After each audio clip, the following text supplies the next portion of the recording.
आपण कशासाठी उपोषण करत आहात? सर्वप्रथम सर्व पत्रकार बांधवाचे मनापासून आभार व्यक्त करतो की आज मी ब्लॅक पॅन्थर संघटनेच्या माध्यमातून प्रदेशाध्यक्ष मी सुनील शिंदे आज लातूरमध्ये, लातूर हे शिक्षणाचं माहेरघर असून या लातूरमध्ये बरेच ठिकाणी काळा बाजार म्हणजेच एका युनिटमध्ये 5-5 संस्था चालत आहेत।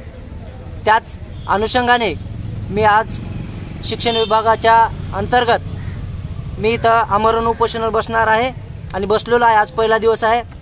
या ठिकाणी राजमाता जिजामाता महाविद्यालय सुतमी रोड लातूर येथे एकाच छत्रछायाखाली उच्च माध्यमिक, कनिष्ठ, डीएड, बीएड आणि त्याचप्रमाणे नर्सिंग कॉलेज अशा प्रकारे 5 युनिट चालतात।